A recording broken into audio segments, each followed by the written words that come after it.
বুঝেছিল।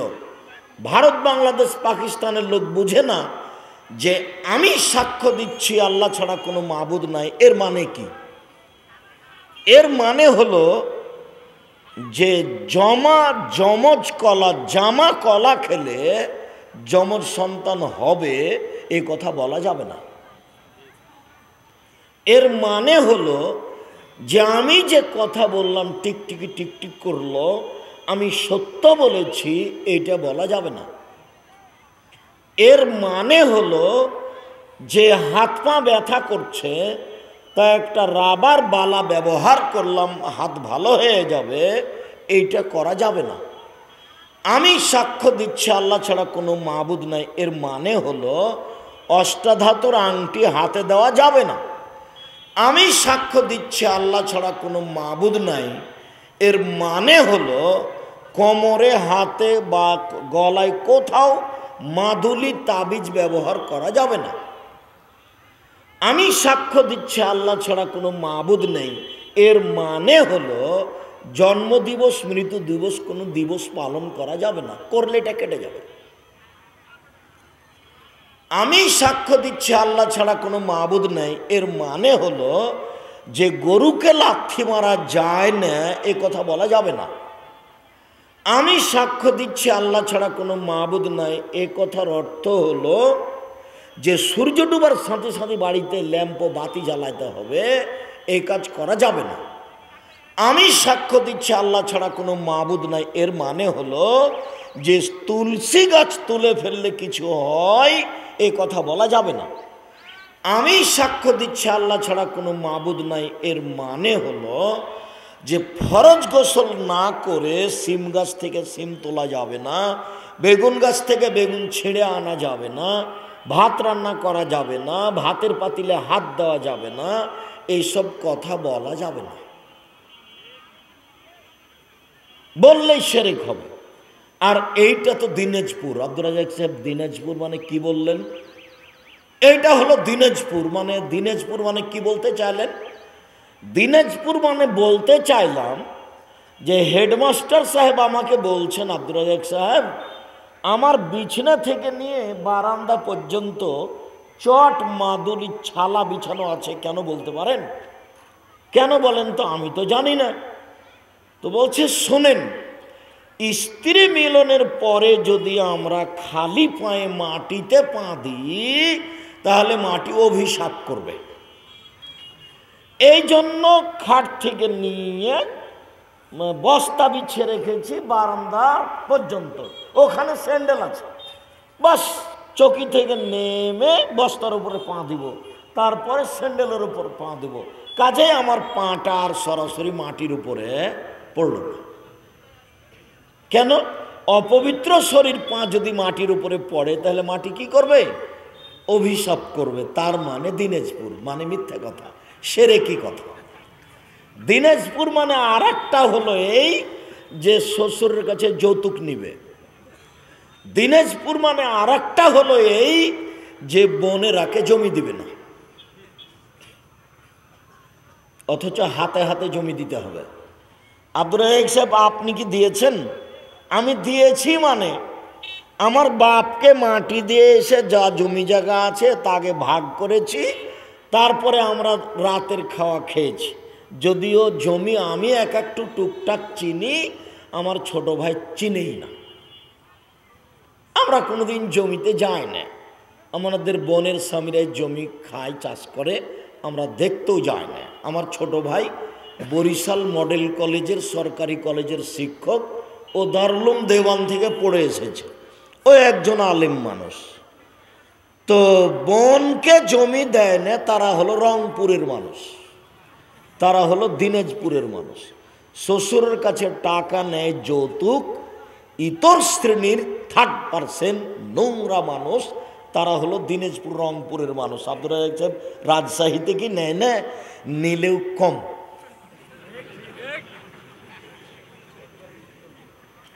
একেবারে ইতর শ্রেণীর মানুষ এরা। ওকে ভিক্ষে করে খেতে বলেছি অনেক দিন থেকে, যে শ্বশুরের কাছে টাকা না নিয়ে বাপ বেটা মিলে ভিক্ষা চাও মানুষের কাছে। আর যৌতুক যদি নিয়ে থাকো শ্বশুরের কাছে টাকা, 24 ঘন্টার মধ্যে টাকা ফেরত দিবে। খাট খাটলা, চৌকি বাক্স, সাইকেল, মোটর সাইকেল সব ফেরত দিতে হবে। সন্ধ্যা হতে হতে দিয়ে দিতে হবে, একটাও রাখা যাবে না। ভিক্ষা করা টাকা দিয়ে চাউল কিনে ভাত খেয়ে বাদাত কবুল হবে। শ্বশুরের কাছে টাকা নিয়ে ওই টাকা দিয়ে চাউল কিনে ভাত খেয়ে বাদাত কবুল হবে না। 32 বছর থেকে বলছি, কোনো মায়ের বেটা এমন নাই যে কথা এভাবে উল্টে ধরতে পারে। যেভাবে বলছে এভাবেই থাকবে। মানে যৌতুক ফেরত দিতে হবে। খাট খাটলা, চৌকি বাক্স, ফার্নিচার আগামীকাল সন্ধ্যা হতে হতে ফেরত দিতে হবে। কাপুরুষের সন্তান কাপুরুষ নিবা কেন? কাজ করে নাও গা, যাও। তুমিও কাপুরুষ, তোমার বাপও কাপুরুষ। তুমিও ভিক্ষুক, তোমার বাপও ভিক্ষুক। বাপটা ভিক্ষা করে খাও। খারাপ লাগে? খারাপ লাগার জন্যই তো বলছি, যাতে তোমারও মনে থাকে, তোমার বাপেরও মনে থাকে, যেন যেখানে যাবে কেটে ছিঁড়ে চলে যায়। মরা পর্যন্ত যেন বাপ বেটা মনে করে থাকো যে বেটা আমরা ভিক্ষা করে খাওয়া ভালো ছিল রে বেটা। কি যে করলাম জীবনে, খামাখা 50,000 টাকা নিয়ে আজীবন বদনাম ঘাড়ে করলাম।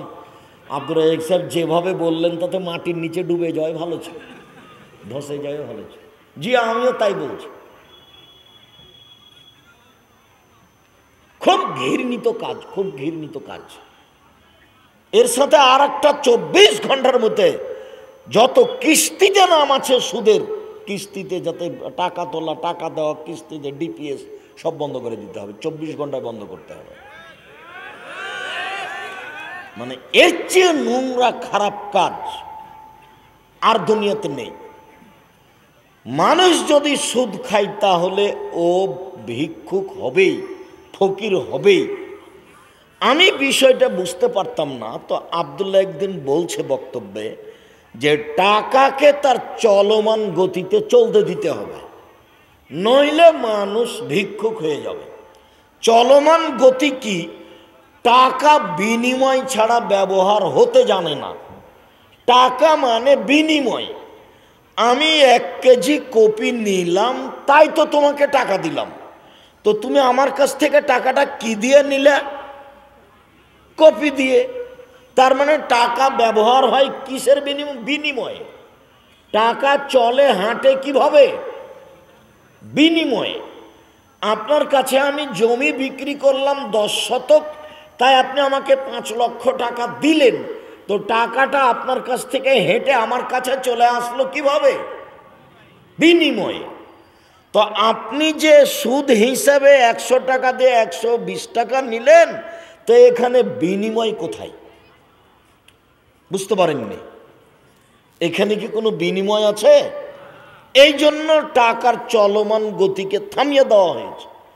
টাকার চলমান গতি হলো বিনিময় ছাড়া ব্যবহার হতে পারবে না। কেউ যদি টাকা দিয়ে টাকা নেয় তাহলে তার চলমান গতি নেই। অতএব যাবে যে নিয়েছে সেও ভিক্ষুক হবে, আজ হোক আর কাল হোক, হবেই হবে। ও কথা আল্লাহ বলেছেন।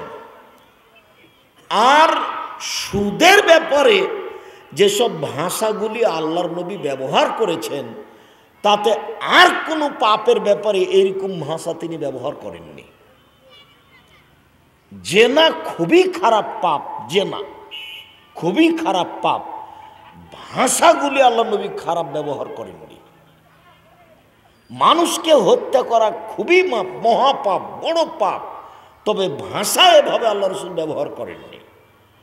সুদের ব্যাপারে বলছেন মায়াকুল দিরহাম রেবাও ইয়ালাম আসাদ্দু মিন সাত্তাতি ওয়া সিলাসিলা জিনিয়া। কেউ যদি জেনে শুনে 1 টাকা সুদ খায়, 36 বার জেনা করে যত পাপ হবে, 1 টাকা সুদ খেলে তার চেয়ে বেশি পাপ হবে। এইভাবে ভাষা কোনো পাপের সাথে নেই। তারপরে বলছেন আর রেবা সাবুনা জুজান, সুদের পাপের 70টি ভাগ আছে, বড় থেকে ছোট, ছোট থেকে বড়। সবচেয়ে ছোটটা হলো মার সাথে জেনা করলে যেমন পাপ হয়, কোনো পাপের সাথে এরকম ভাষা নেই। তারপর আল্লাহ রসুল বলছেন কেউ যদি সুদ খায় তাহলে তাকে রক্তের নদীতে ফেলে দিয়ে তার মুখের উপরে পাথর মেরে তার মুখখানাকে ভেঙে দেওয়া হবে। কোনো পাপীকে রক্তের নদীতে ফেলে পিটানো হবে না। কোনো পাপী নাই এমন দুনিয়াতে, সে জেনা হোক, চুরি হোক, ডাকাতি হোক, মাকে গালি হোক, শিরক হোক, যেটাই হোক না কেন, এমন কোনো পাপী দুনিয়াতে নেই যেই পাপীকে রক্তের নদীতে ফেলে দেয়। নদীতে শুধু রক্ত, ওতে ফেলে দিয়ে তার মুখকে ভেঙে দেওয়া হবে পাথর দিয়ে। তার নাম হলো সুদ।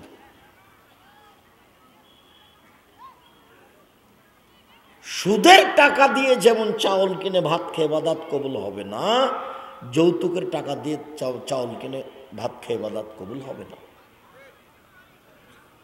রাসূল সাল্লাল্লাহু আলাইহি ওয়াসাল্লাম বলেছেন সালাত ফরজ, আদায় করতেই হবে। অজু করে সালাত আদায় করতে হয় তো পানি নেই, তায়াম্মুম করে সালাত আদায় করতে হবে। পানিও নাই, মাটিও নাই, তাহলে এমনিতেই সালাত আদায় করতে হবে। কেবলার দিকে মুখ করে সালাত আদায় করতে হয়, কেবলা বোঝা যায় না, বিনা কেবলাতেই সালাত আদায় করতে হবে। দাঁড়িয়ে সালাত আদায় করতে হয়, দাঁড়িয়ে থাকা যায় না তো বসে থেকে করতে হবে। বসে থাকা যায় না তো শুয়ে থেকে করতে হবে। শত্রু তাড়া দিয়েছে, দৌড়িয়ে চলে যাচ্ছে, সালাতের টাইম হয়েছে, এভাবেই সালাত আদায় করতে হবে। গাড়িতে উঠেছে, গাড়িতে ঠেল মানে না, শিকল ধরে আছে, সালাতের টাইম হয়েছে, এইভাবেই সালাত আদায় করতে হবে। পরিষ্কার কাপড় পরে সালাত আদায় করতে হয়, পরিষ্কার নেই, যেই কাপড়ে পেশাব পায়খানা লেগে আছে ওই কাপড়েই সালাত আদায় করতে হবে। পরিষ্কার ও অপরিষ্কার কোনো কাপড়ই নাই, উলঙ্গ হয়ে আছে, সালাতের টাইম হয়ে গেছে, উলঙ্গ অবস্থাতেই তাকে সালাত আদায় করতেই হবে। তাতে আমরা কথার কথা বলেছি, ইরাকে, আফগানিস্তানে, মুসলিম দেশে মার্কিন সৈন্য ঢোকে মুসলিম মহিলাদেরকে উলঙ্গ করে চোখের সামনে হাঁটতে বাধ্য করে। এই সময়ে যদি নামাজের টাইম হয়ে যায় তাহলে মুসলিম মহিলাকে মার্কিন সৈন্যের সামনে উলঙ্গ অবস্থাতেই নামাজ পড়তে হবে, পড়তেই হবে। সালাত এমন একটা ব্যতিক্রম ইবাদত যে কোনো সমস্যা বুঝে না। হজ বুঝে, সামনে বছর যায়েন, এবছর যায়েন না, কোনো সমস্যা নেই। রোজা শ্যাম বুঝে, আপনি অসুস্থ এখন করিয়েন না, পরে করিয়েন, কোনো সমস্যা নেই। যাকাত তো 2 মাস পরে দেন, সমস্যা নেই। যাকাতটা 2 মাস আগে দিয়ে দেন, সমস্যা নেই। ওয়াবাক সালাত নামাজ যে কোনো সমস্যাই বুঝে না, মানে কোনো নিয়ম কানুন সমস্যা কিছুই বুঝে না, যে ইবাদত তার নাম হলো সালাত, আমাদের ভাষায় তার নাম হলো নামাজ। যার কারণে রাসূল সাল্লাল্লাহু আলাইহি ওয়াসাল্লামের কথাটা আমি বলেছি, আল্লাহ নবী বলছেন মৌরু আওলাদাকুম বিসসালাত, সাবেসিনা, ছেলে মেয়েকে সালাত আদায় করতে বলো যখন তার বয়স 7 বছর। ওয়াদরিবুহুম আলাইহা আবনা সিনিনা, 10 বছর বয়সের ছেলে মেয়ে সালাত আদায় না করলে পিটিয়ে করাও। 15 বছর বয়স হয়ে গেছে, সালাত আদায় করে না, তার বাপ বেঁচে আছে, এই কথা মিথ্যে। এখানে যারা বসে আছেন, আপনার ছেলে নামাজ পড়ে না, আপনি তার বাপ, আমি আব্দুর রাজ্জাক বিন ইউসুফ না করে দিলাম, আপনি তার চাচা, আপনি তার খালু। আপনার ক্ষমতা নাই, আপনার 14 গোষ্ঠীর ক্ষমতা নাই আমার সামনে আপনি ওই ছেলের বাপ বলে স্বীকৃতি দিতে পারেন, অসম্ভব। আপনার মতো কা পুরুষের বিবাহ করা ঠিক হয়নি। আপনি একটা কা পুরুষ, আপনি একটা ঘৃণিত পুরুষ। আপনাকে আল্লাহর নবী বিবাহ করতে নিষেধ করেছে। আল্লাহর নবী বলেছেন, ইয়া মাশারা শাবাব, ও যুবক দল, যারা তোমরা বিবাহ করতে চাচ্ছ, ক্ষমতা থাকলে করবো বিবাহ, ক্ষমতা, এক পিঠের চামড়া তুলে দেবো। সালাত আদায় হয়েছে, দাঁত ভেঙে দেবো একবারে। সালাত আদায় করেছো? স্ত্রীকে বলো, এক কোথায় গেছিলে তুমি? মাথায় কাপড় না দিয়ে বাইরে গেছিলে নাকি? এরকম দৃশ্য কোনোদিন দেখলে পিঠের চামড়া তুলে দেবো, আমি তোমার স্বামী বলছি, মনে রেখো তুমি। ঘর দিয়েছি, বাড়ি দিয়েছি, টিউবওয়েল দিয়েছি, পেশাবখানা করেছি, পায়খানা করেছি, সব বাড়িতে রেখেছি। ভবিষ্যতে যদি কোনোদিন শুনি তুমি বাড়ির বাইরে গেছিলে, পিঠের চামড়া তুলে দাও, আমি তোমার স্বামী বলছি। স্বামী মানে ক্ষমতা। আপনার স্ত্রী এখন ছোট ব্লাউজ পরে বসে আছে এখানে, তার মানে আপনি কাক পুরুষ, আপনি কাক পুরুষ, আপনি ঘৃণিত পুরুষ, আপনাকে আমি ঘৃণা করি। আপনার মেয়ে এখানে ক্লাস 10-এ পড়ে, একবারে পাঞ্জার চুল মাথায় দিয়ে দাঁড়িয়ে আছে, ও যে এখনই বাজার থেকে আসলো। ও কি হিন্দুর মেয়ে? ও কি খ্রিস্টানের মেয়ে? ও কি ইহুদির মেয়ে? আসলো কেন? কেন আসবে? আসবে কেন? আপনি যে বলছেন আমি মুসলমান, শোনেন, ধর্ম পাগল হয়নি। তাহাজ্জুদ পড়ে জান্নাত কেনার হিসাব করিয়েন না, 3 শ্রেণীর মানুষ জান্নাত পাবে না। এক, মুদবিলুল খাম, যারা নিয়মিত বিড়ি, তামাক, জর্দা, সিগারেট, গুল, নেশাদার দ্রব্য খায়, পান করে, তারা জান্নাতে যাবে না। 2, আর রাজলাতু মিনান নিসায়ে, পুরুষের বেশধারী নারী, যারা পুরুষের জুতা স্যান্ডেল পরে, যারা পুরুষের শার্ট প্যান্ট পরে, যারা পুরুষের পোশাক পরে, যারা গেঞ্জি গায়ে দিয়ে চলে, এসব বেহায়া মহিলা জান্নাতে যাবে না।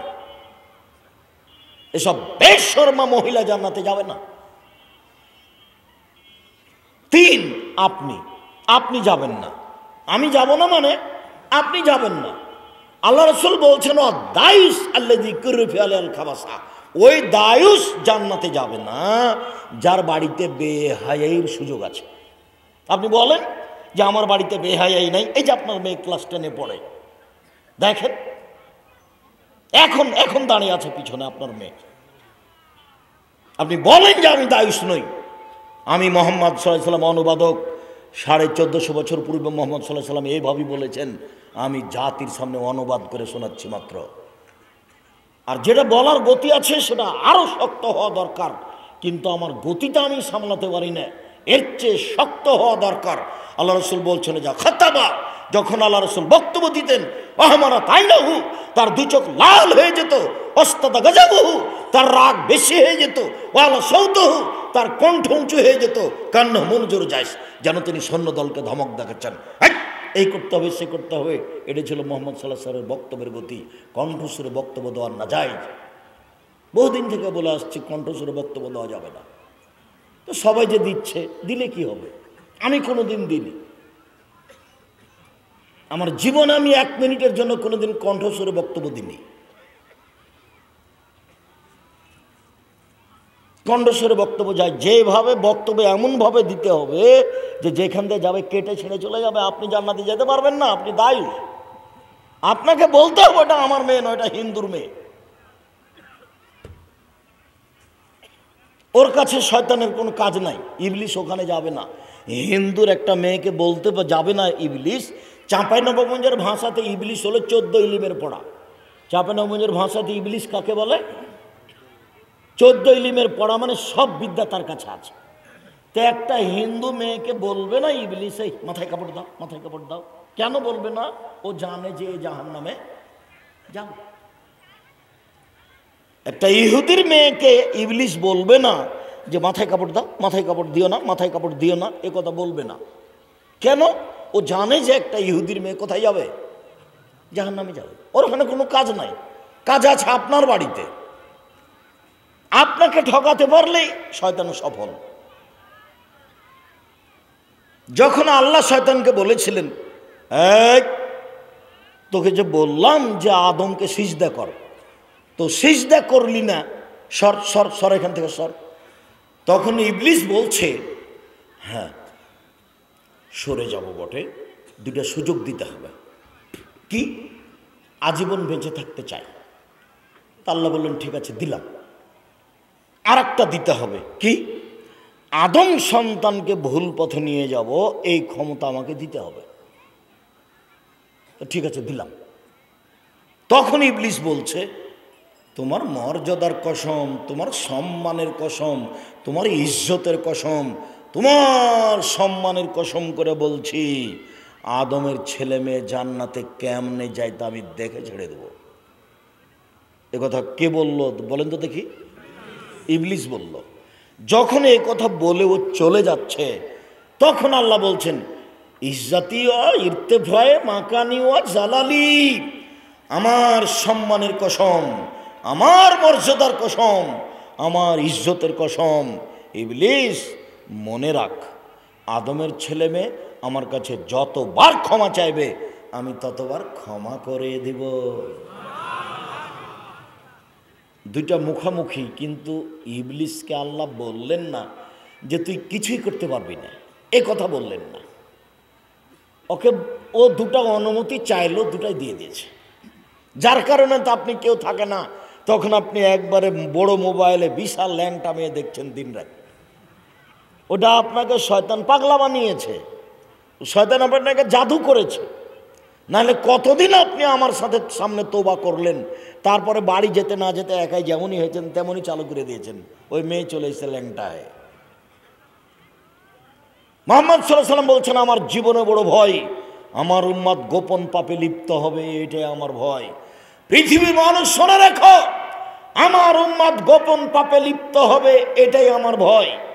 জাতি শুনে রেখো, আমি মুহাম্মদ সাল্লাল্লাহু আলাইহি সাল্লাম বলছি, আমি বেশি আশঙ্কা করছি আমার উম্মত গোপন পাপে লিপ্ত হবে, গোসলখানায় জেনা করবে, হস্তমথন করবে, এটা আমার ভয়।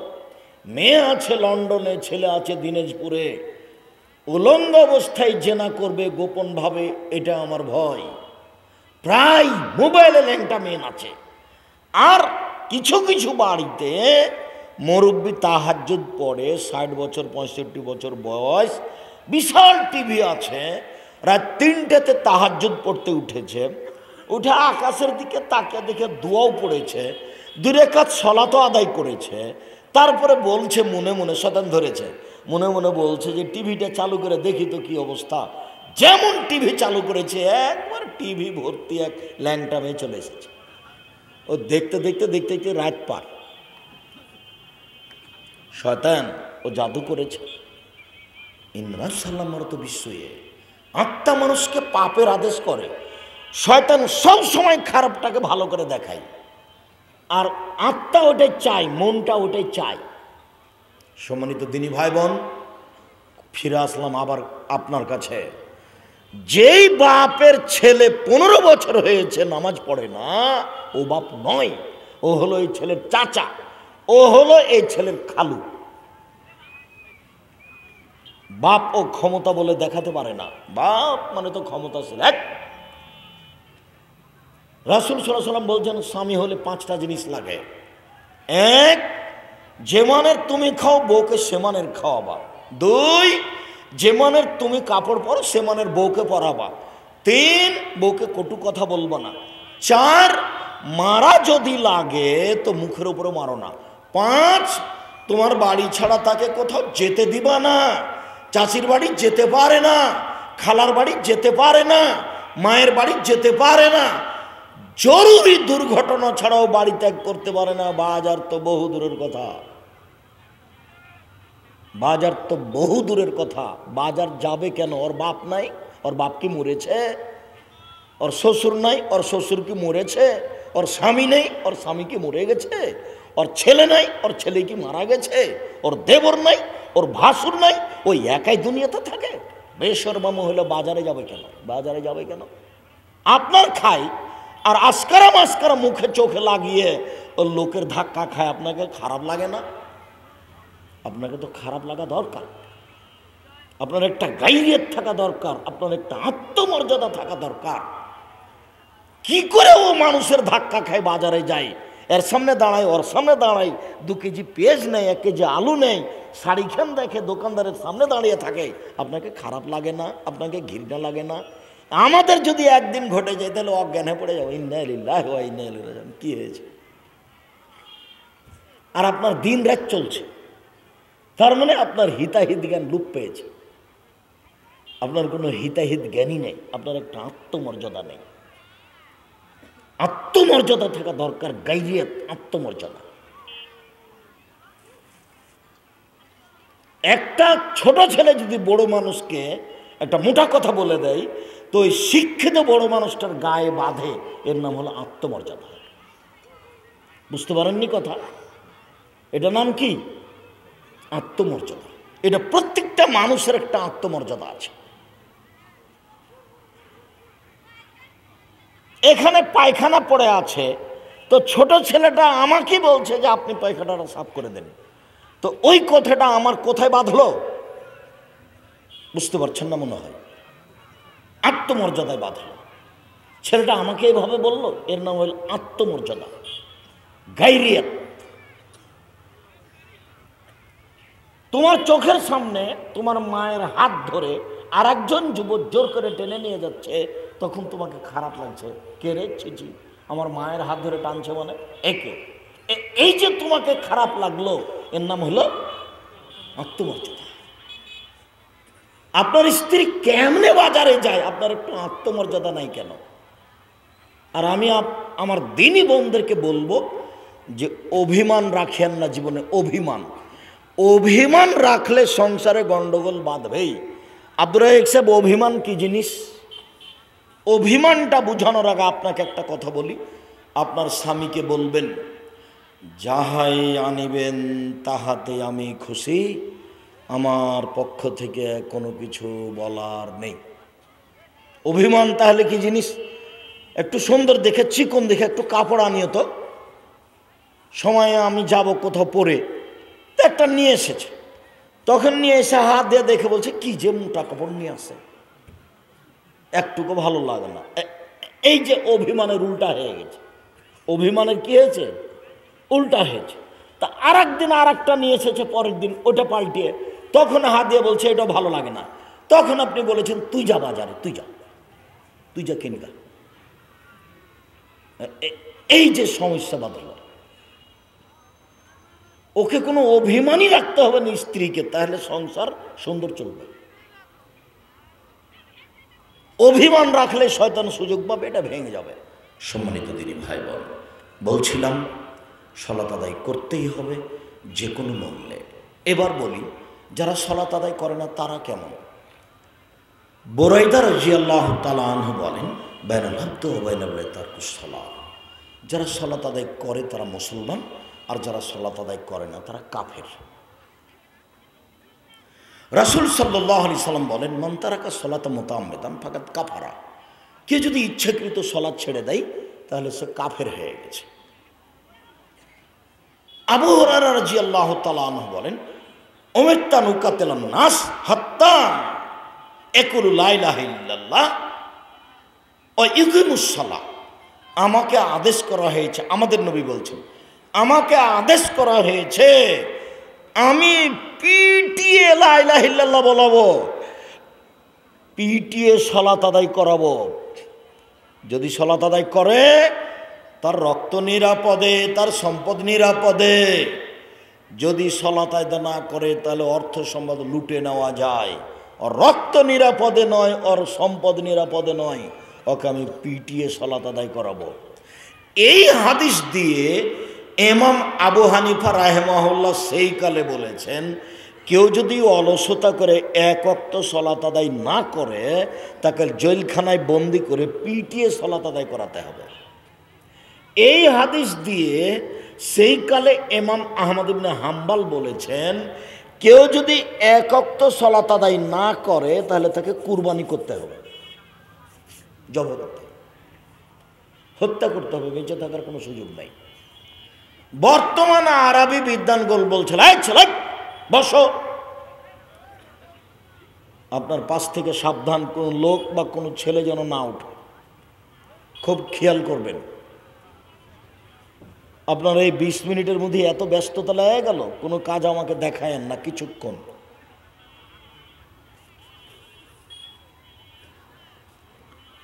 সম্মানিত দিনী ভাই বোন, বলছিলাম রাসূল সাল্লাল্লাহু আলাইহি ওয়াসাল্লাম যে হাদিস বললেন, এই হাদিসে সেই কালে ইমাম আহমদ ইবনে হাম্বল অলসতা করে সালাত ছেড়ে দিলে তাকে হত্যা করতে হবে কথা বলেন। আর এখন আরবি বিদ্বানগণ বলছেন, স্বামী নামাজ পড়ে স্ত্রী পড়ে না, স্ত্রী পড়ে স্বামী পড়ে না, তাহলে বিবাহ বিচ্ছিন্ন হয়ে গেছে। কেন? একজন মুসলমান, একজন কাফের। কলম লাগে না, খাতা লাগে না, চেয়ারম্যান লাগে না, মেম্বার লাগে না, কাজে লাগে না, বিবাহ এমনিতেই গেছে। এমনকি আরবি বিদ্বানগণ বলছেন যে সলাত আদায় করে না, ও যদি মারা যায় তাহলে ওকে মুসলমানের কবরস্থানে তার মাটি হবে না, হিন্দুদের শ্মশান ঘাটে তাকে ফেলে দিতে হবে। নাউজুবিল্লাহ। যারা সলাত আদায় করে না তাদের অবস্থা এই। আব্দুর রাজ্জাক সাহেব, আপনারা কি বলেন? আমরা বলি যে বিবাহ বিচ্ছিন্ন হয়নি, তবে ও মহাপাপী। তবে ও মহাপাপী। কেন বিবাহ বিচ্ছিন্ন হয়নি? কেন? ও আসলে সলাৎকে অস্বীকার করে না, ও শয়তানি করে পড়ে না। গ্রামের সর্দার দিয়ে ওকে পিটিয়ে দিতে হবে, বাপকে দিয়ে ওকে পিটিয়ে দিতে হবে, তাহলে ঠিক নেই। সলাৎ তো ভিন্ন জিনিস। সৌদি আরবে যখন আজান হয় তখন টয়লেটে লাইন লাগে, টয়লেটে। আর আমাদের দেখি শহরে গাড়িতে ওঠার জন্য লাইন লেগেছে। লাইন কোথায় লাগে? গাড়িতে ওঠার জন্য বা কোনো জিনিস নেওয়ার জন্য, পাসপোর্ট এ করার জন্য। আর সৌদি আরবের লাইন কোথায় লাগে বলেন তো? সলাৎ আজান হলেই, আজান হলে সবাই গেছে, তো সবাই কি একসাথে টয়লেট যেতে পারবে? তখন টয়লেটের লাইন লাগে, 5 ওয়াক্ত লাগে। আর আমাদের দেশে যখন আজান হয় টয়লেট একটাই আছে, তো কেউ যায় না। টয়লেটটা, মসজিদের টয়লেটটা ব্যবহারই হয়নি, কতদিন থেকে যে হয়নি, কেউ পানিও ঢালেনি। মুয়াজ্জিন এক বোকা নোংরা, ওই পায়খানার উপরে পায়খানা করে চলে আসে, যে টাকাটিও লস। আমি হলে মুয়াজ্জিনের সামনে আমি দাঁড়িয়ে রাখতাম, দাঁড়িয়ে ওকে রেখে আমি আগে টয়লেট পরিষ্কার করতাম, ভালো করে টয়লেট পরিষ্কার করে ওই টয়লেটের উপরে বালু দিয়ে, পা দিয়ে, হাত দিয়ে ডলে এমন ঝকঝকে করতাম যে দাঁত দেখা যেত। তারপর অন্য মানুষ আসতো, আমি নিজেই পারি। ওকে রেখেছেন কেন আব্দুর রাজ্জাক সাহেব? ওকে রেখেছি, এখন সব তো কাজ করতে পারি না। 250 জন শিক্ষক শিক্ষিকা কর্মচারী আছে। জামিয়া সালাফে কতজন শিক্ষক শিক্ষিকা কর্মচারী আছে? 250 জন। বেতন লাগে 30 লক্ষ। আপনাদের এটাতে মনে হয় 5 লক্ষ টাকা লাগে, আপনাদেরটাই। এখন আপনারা যে কিভাবে দিচ্ছেন আমি জানি না। সেদিন গেছিলেন কিনা আব্দুর রাজ্জাক সাহেব? আমরা আপনাদের প্রতিষ্ঠান, আমাদের যেটা দিনাজপুর, সেখানে যাই না, টাকা তো বহু দূরের কথা। চলছে কিভাবে, কিভাবে যে চলছে আমি জানি না, তবে দেখি 20 বিঘা জমির উপরে আপনাদের প্রতিষ্ঠান। জামিয়া সালাফিয়া তেঘরা বিরল দিনাজপুর, কত বিঘা জমির উপরে? 20 বিঘা জমির উপরে। প্রায় 500 ছেলে মেয়ে পড়াশোনা করছে ভিন্ন ভিন্ন স্থানে। ভালো মানের শিক্ষক শিক্ষিকা কর্মচারী সবাই আছে। টয়লেট পরিষ্কার করার লোক আছে, মহিলা আছে, পুরুষ আছে, রান্না করার লোক আছে, পিয়ন আছে, সব কিছু আছে, পাহারাদার আছে। মেয়েদের পাহারাদার আছে 3 জন, ছেলেদের পাহারাদার আছে 3 জন। আপনাদেরটা ভালো চলছে, আরও ভালো চলুক। দিনাজপুরকে আমি ভালোবাসি, উত্তরবঙ্গের লোককে ভালোবাসি, তা আমরা যে যৌতুক নিই তারপরেও ভালোবাসি। যার জন্য আমি বলেছি সব কর্মচারী তোমরা লালমনিরহাট থেকে নিবা, নীলফামারী থেকে নিবা, পঞ্চগড় থেকে নিবা, ঠাকুরগাঁ থেকে নিবা। অন্য জেলা থেকে যদি নেও তো 2 দিন থাকার পরে পালিয়ে যাবে। ওরা কাজ করতে চায় না, এরা বেশি কাজ করতে চায়। সলাত আদায় করে কিন্তু রাসূলের পদ্ধতিতে করে না, তখন কি হবে? সলাত আদায় করে রাসূলের পদ্ধতিতে করে না, তখনও ফেরাউনের সাথে জাহান্নামে থাকবে। যখন পদ্ধতি ফেল করেছে তখন তার সলাতই হয় না। একটা লোক মসজিদে ঢুকে 2 রাকাত সলাত আদায় করে আল্লাহ নবীকে সালাম দিল, তখন আল্লাহ রসুল বলেন, এই সলাত আদায় করো, তুমি করনি। লোকটি আবার সলাত আদায় করলো, আল্লাহ রসুলকে সালাম দিল।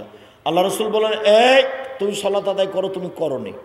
লোকটি আবার সলাত আদায় করে আল্লাহ রসুলকে সালাম দিল, তখন আল্লাহ রসুল বলেন, এই তুমি সলাত আদায় করো, তুমি সলাত আদায় করনি। তখন লোকটি বলছে, আল্লিমনি কাইফা উসাল্লি, কীভাবে সলাত আদায় করবো আমি তো জানি না, এর চেয়ে ভালো করে আদায় করতে পারবো না, আপনি আমাকে শিখিয়ে দেন।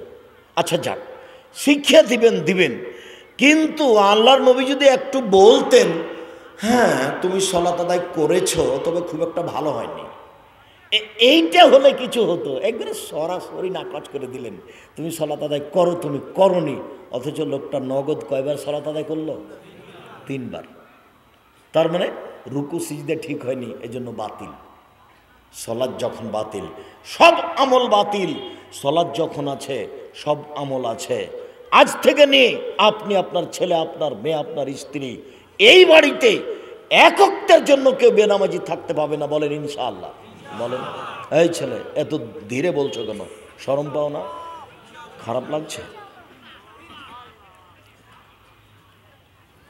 মানে কোনো বোঝা আমি চাপাইনি আপনার উপরে, কোনো বোঝা আমি চাপাইনি আপনার উপরে।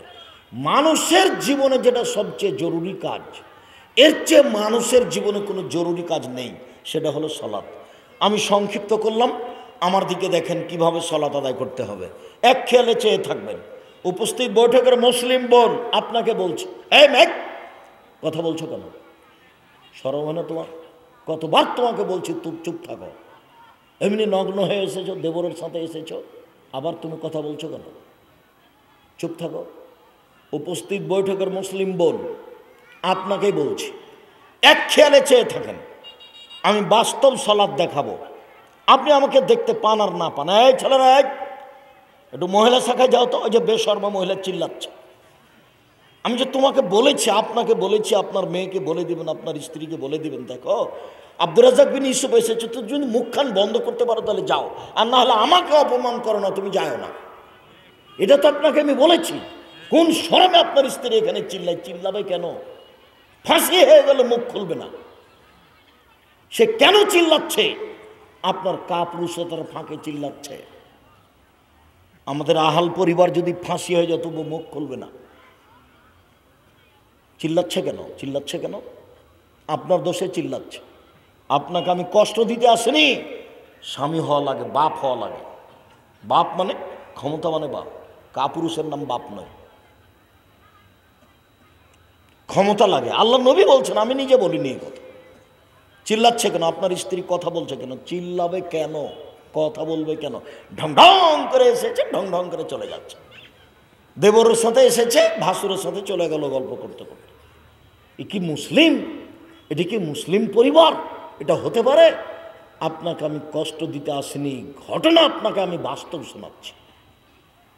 উপস্থিত বৈঠকের দিনই মুসলিম ভাই বোন যারা আমার সামনে আছেন, যারা মিডিয়াতে অনলাইনে আমাদের সাথে আছেন, সারা বিশ্বে ভবিষ্যতে যারা আমাদের সাথে থাকবেন, সবাকে অনুরোধ করছি, দেখেন কিভাবে সালাত আদায় করতে হবে। আল্লাহু আকবার বলে সালাত আদায় করার পূর্বে জরুরি দু একটি কথা। তার একটা কথা হলো, পেশাব পায়খানার কাজ থাকলে সেরে, পেশাব পায়খানা অবস্থায় সালাত আদায় করতে নিষেধ করা আছে। পেশাব পায়খানার চাপ আছে, তখন সালাত আদায় করা হবে না। সম্ভব হলে দাঁত পরিষ্কার করে নেবেন। পেশাব পায়খানায় বসার সময় বলবেন, বিসমিল্লাহ আল্লাহুম্মা ইন্নী আউযু বিকা মিনাল খুবুসি ওয়াল খাবাইস। বিসমিল্লাহ যদি বলেন তো শয়তানের লজ্জা স্থান দেখতেই পাবে না, কানা হয়ে গেছে। আর যদি বিসমিল্লাহ না বলেন তো লজ্জা স্থান দেখতে পাবে, কিন্তু ক্ষতি করতে পারবে না। আর জিন শয়তান সবসময় টয়লেটে থাকে, যার জন্যই বলে যে অমুক গাছের নিচে পেশাব করতে বসেছে, তখন তাকে জিনে ধরে নিয়েছে। যেখানে পেশাব পায়খানা থাকে, কয়লা থাকে, সেখানে জিন থাকে। ওদের ওটাই খাদ্য। পায়খানা, গোবর, কয়লা, এটা হলো তাদের খাদ্য, হাড় হাড্ডি। ভালোটুকু মানুষ খেলো, খারাপটুকু শয়তান খেলো। এইভাবে দুনিয়া করা আছে। তো আপনি যদি বলেন বিসমিল্লাহ আল্লাহুম্মা ইন্নী আউযু বিকা মিনাল খুবুসি ওয়াল খাবাইস, তাহলে শয়তান আপনার লজ্জা স্থান দেখতেই পাবে না, ক্ষতি তো বহু দূরের কথা। আর যদি বিসমিল্লাহ ছাড়া বলেন তাহলে দেখতে পাবে, ক্ষতি করতে পারবে না। পেশাব পায়খানা শেষ হয়ে গেল, তখন গোফরানাকা, পবিত্রতা অর্জন করে উঠে যান। গোফরানাকা একবার বলবেন। টয়লেটে পেশাব পায়খানায় বসেছেন, বসা থেকে নিয়ে উঠা পর্যন্ত কোনো জিকির চলবে না। এখন উঠে গেছেন, পরিষ্কার ঝকঝকে টয়লেট, আপনি বিসমিল্লাহ বলে ওযু করেন, কোনো সমস্যা নেই। যে টয়লেটের ভিতরে, যে টয়লেটের ভিতরেও বলা যাবে, তো যাবে না কখন? যতক্ষণ পর্যন্ত পেশাব পায়খানা চলছে ততক্ষণ পর্যন্ত কিছু বলা যাবে না। না, কথা মনে হয় বুঝাতে পারলাম না। কথা কি স্পষ্ট হয়েছে? তা এইবার আপনি উঠে আসেন, পানি দিয়ে পবিত্রতা অর্জন করেন। এই ছেলে, এটা খুব ভালোভাবে খেয়াল করো। কি দিয়ে পবিত্রতা অর্জন করতে হবে? পানি দিয়ে। তারপরে হাতটা মাটিতে বা সাবানে মেজে ধরে নিতে হবে, এটাই নিয়ম। যদি পানি না থাকে তাহলে ঢেল টিস্যু পেপার, আগে ঢেল টিস্যু পেপার পরে পানি, এটা মিথ্যা কথা। আগে ঢেল টিস্যু পেপার পরে পানি, এটা কি? এটা মিথ্যা কথা, এটা চলবে না, এটা বাতিল। শুধু পানি দিয়ে পবিত্রতা অর্জন করতে হবে। পানি যখন নেই তখন ঢেল টিস্যু পেপার দিয়ে পবিত্রতা অর্জন করতে হবে। ঢেল টিস্যু পেপার নিয়ে 40 কদম হাঁটতে হবে, এটা বেহায়াই। খক খক করে কাশা, এটা বেহায়াই। পায়ের উপরে পা তুলে চলা, এটা বেহায়া। এগুলো শরীয়ত নয়। এত অপছন্দ কাজ শরীয়ত হতে পারে না। আপনি যে ঢেল নিয়ে 40 কদম হাঁটছেন পবিত্রতার জন্য, তো আপনার স্ত্রীকে 40 কদম ঢেল নিয়ে হাঁটতে হবে না? তাহলে আপনি একাই জান্নাতে যেতে চান, মহিলা যাবে না? আচ্ছা, মহিলা যদি একটা ঢেল নিয়ে 40 কদম হাঁটে তো পুরুষকে কেমন লাগবে? তো পুরুষকে যেমন লাগবে, পুরুষও যখন একটা ঢেল নিয়ে হাঁটবে তখন মহিলাকে তেমনই লাগে। আমি বুঝাতে পারলাম না মনে হয়? কেননা দুইজনই পুরুষ নারী মুখামুখি, একই বস্তু, এর মুখামুখিও। কাজে এই কাজ শরীয়তে কখনো জায়েজ হতে পারে না। ঢেল টিস্যু পেপার নিয়ে সেখানে বসে থাকেন, না হলে সেখানেই দাঁড়ান ওইদিকে মুখ করে, দিয়ে একটা পর্যায়ে ছেড়ে চলে আসেন। পবিত্রতা অর্জন সুন্দর করে করবেন, সুন্দর করে অজু করবেন। অজু করার পরে যদি বলেন আল্লাহুম্মা জাল্লি মিনাত তাওবিন ওয়াজাল্লি মিনাল মুতাতাহিরিন, নেকি হবে। কি নেকি হবে তা আল্লাহ রাসূল বলেননি। আর যদি বলেন আশহাদু আল্লা ইলাহা ইল্লাল্লাহু ওয়াহদাহু লা শারীকা লাহু ওয়া আশহাদু আন্না মুহাম্মাদান আবদুহু ওয়া রাসূলুহু, তাহলে জান্নাতের সব দরজা খুলে দেওয়া হয়েছে। আজ থেকে অজু করলে কোনটা বলবেন? আশহাদু আল্লা ইলাহা ইল্লাল্লাহু ওয়াহদাহু লা শারীকা লাহু ওয়া আশহাদু আন্না মুহাম্মাদান আবদুহু ওয়া রাসূলুহু। আমরা তো চাঁপাইনবাবগঞ্জ গ্রামের মানুষ। আমার চাচা আমাদেরকে দোয়া মুখস্থ করাইতো। অজু শেষের দোয়া, অজু শেষে এই দোয়া পড়তে হয়, আল্লাহুম্মা জাল্লি মিনাত তাওয়াবিন ওয়াজআলনি মিনাল মুতাতাহিরিন। কোনোদিন আমাদেরকে এটা বলে দেননি যে আশহাদু আল্লা ইলাহা ইল্লাল্লাহু ওয়াহদাহু লা শারীকা লাহু। উনি জানতেন কিনা আল্লাহই ভালো। ওটাতে নেকি হবে, কি নেকি হবে তা আল্লাহ রাসূল বলেননি। তো আমি যেটা বললাম সেটা সবারই মুখস্থ আছে। কি বলতে হবে? আশহাদু আল্লা ইলাহা ইল্লাল্লাহু ওয়াহদাহু লা শারীকা লাহু ওয়া আশহাদু আন্না মুহাম্মাদান আবদুহু ওয়া রাসূলুহু। বুখারী মুসলিমের হাদিস, জান্নাতের সব দরজা খুলে গেছে। আমি এই কথা বলিনি, এই কথা মুহাম্মদ সাল্লাল্লাহু আলাইহি ওয়াসাল্লাম বলেছেন। এদিকে দেখেন, আল্লাহু আকবার। দুই পায়ের মাঝে ফাঁকা রাখবেন, শরীরের ভারসাম্য বজায় রাখতে যতটুকু লাগে। মহিলা বৈঠকে চাঁপাইনবাবগঞ্জে বলেছে, বুবু নামাজে যখন দাঁড়াবা বুবু, তো দুই পায়ের গোড়ালিকে জমা করে নিও বুবু। দুই পায়ের গোড়ালি যদি ফাঁকা রাখো বুবু, তাহলে লজ্জা স্থানের যোগাযোগ বুবু মাটির সাথে হবে। বুবুর সব কথাই নাকি বুখারীতে আছে। মানে একবারে ডাহা মিথ্যা কথা। আর লজ্জা স্থানের যোগাযোগ মাটির সাথে হবে, মাটি অভিশাপ করবে, একটা নোংরা কথা। আবার বলছে বুবু, বুবু শাড়ি যদি পরে থাকো বুবু তাহলে ল্যাঙ্গট পরে নিও, আর যদি সালোয়ার পরে থাকো বুবু সালোয়ার পায়জামা, তো কোনো সমস্যা নেই। কি যে বলছে বুবু, তো আল্লাহই ভালো জানে। কোনো সমস্যা নেই। শরীরের ভারসাম্য বজায় রেখে দুই পায়ের মাঝে ফাঁকা রাখতে হবে। কথা বোঝা যায়নি? আল্লাহু আকবার। কাঁধ সামনাসামনি হাত উঠাবেন, কাঁধ সামনাসামনি, আঙ্গুল জমা জমা। আর যদি পারেন তো কানের লতি, এটার নাম লতি, দুটোই সহি হাদিস। একটা হলো এটা, একটা হলো এটা। বোঝা যাচ্ছে কি? এরকম নয় আল্লাহু আকবার, এটা চলবে না। আবার কোনো মসজিদে দেখবেন আল্লাহু আকবার, এটাও চলবে না। আবার কাউকে দেখবেন আল্লাহু আকবার, আল্লাহ, একটাও চলবে না। সবই না যায়, শুধু এইটা আর না এইটা, হয় কাঁধ সামনাসামনি আর না হয় কানের লতি সামনাসামনি। ডান হাতের কবজি বাম হাতের কবজির উপরে রাখবেন, বুকের উপরে রাখবেন 5টা সহিহ হাদিস, নাভির নিচে রাখেন 3টে জাল জয়ীফ হাদিস, আমলযোগ্য না। তবে বাহুর উপরে বাহু রাখা যায় সহিহ হাদিস, কবজির উপরে কবজি রাখেন সহিহ হাদিস, বুকের উপরে রাখেন। মহিলারা তো সবাই বুকের উপরে রাখে, এখন পুরুষ রাখলেই হয়ে গেল সবাই। আমার মাঝাবি বোনেরা কি করে? বুকের উপরে রাখে। শুধু আমার মাঝাবি ভাইয়েরা কি করে? নাভির নিচে। তাছাড়া আমার মাঝাবি বোনেরা কোথায় রাখে? বুকের উপরে রাখে। কেন যে উলট পালট হলে আমি বুঝতে পারলাম না। যাক, দোয়া প্রথম সানা, আল্লাহুম্মা বাঈদ বাইনি ওয়া বাইনা খাতায়ায়া কামা বা'আদতা বাইনাল মাশরিক ওয়াল মাগরিব। এই যে জিকির দোয়া শুরু হয়ে গেল। আল্লাহ তুমি আমাকে আর আমার পাপকে অত দূরত্বে রাখো, পূর্ব পশ্চিমকে তুমি যত দূরত্বে রেখেছ, পূর্ব থেকে পশ্চিম লক্ষ কোটি কিলোমিটার দূরে আছে, আমার থেকে আমার পাপকে লক্ষ কোটি কিলোমিটার দূরে রাখো। আল্লাহুম্মা নাক্কিনি মিনাল খাতায়া কামা ইয়ানাক্কা সাবুল আবিজ মিনাদ দানাস। আমার পাপকে ধুয়ে পরিষ্কার করে দাও, সাদা কাপড়কে যেমন ময়লা থেকে ধুয়ে পরিষ্কার করা হয়। আল্লাহুম্মা গসিল খাতায়া বিল মাই ওয়াস সালজি ওয়াল বারাদ। আল্লাহ তুমি আমার পাপকে ঠান্ডা স্বচ্ছ পানি দিয়ে বরফ দিয়ে ধুয়ে পরিষ্কার করে দাও। আউযু বিল্লাহি মিনাশ শাইতানির রাজিম। মারদুদ বিতাড়িত শয়তান থেকে পরিত্রাণ চাচ্ছি। বিসমিল্লাহির রহমানির রহিম। পরম দাতা দয়ালুর নামে আরম্ভ করলাম। আলহামদুলিল্লাহি রাব্বিল আলামিন। বিশ্বজগতের প্রতিপালকের প্রশংসা। আর রহমানির রহিম, তিনি হচ্ছেন পরম দাতা দয়ালু, মালিকে ইয়াউমিদ্দিন, তিনি হচ্ছেন বিচার দিনের মালিক। ইয়াকা নাবুদু, একমাত্র তোমার ইবাদত করি, ওয়া ইয়াকা নাস্তাঈন, একমাত্র তোমার কাছে সাহায্য চাই। তুমি আমার একটা কথা শোনো, অনেক প্রশংসা করেছি তোমার, তুমি আমার একটা কথা শোনো। ইহদিনাস সিরাতাল মুস্তাকিম, তুমি আমাকে সোজা পথ দেখাও। সিরাতাল্লাযিনা আনআমতা আলাইহিম, ওই পথ দেখাও যে পথ ভালোবেসেছো।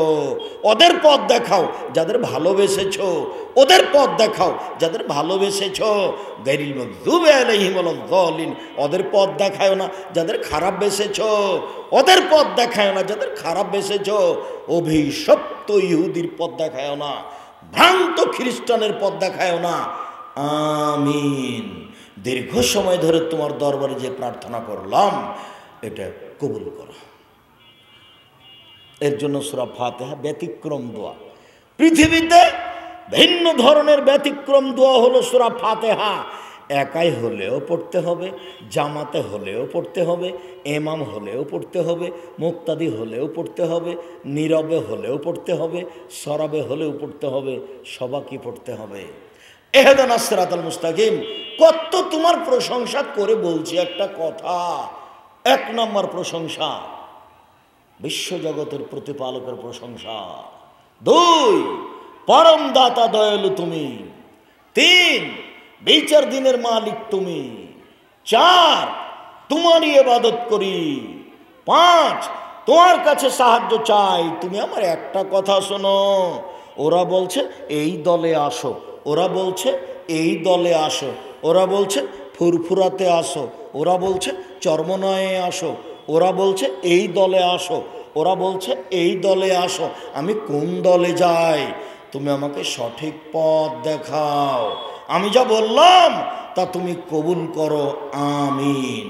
বিসমিল্লাহির রহমানির রহিম। পরম দাতা দয়ালুর নামে আরম্ভ করছি। কুল হুয়াল্লাহু আহাদ।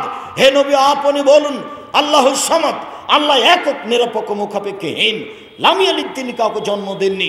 ওয়ালাম ইউলাদ, তিনি কারো থেকে জন্ম নেননি। ওয়ালাম ইয়াকুল লাহু কুফুয়ান আহাদ, তার সমকক্ষ কেউ নেই।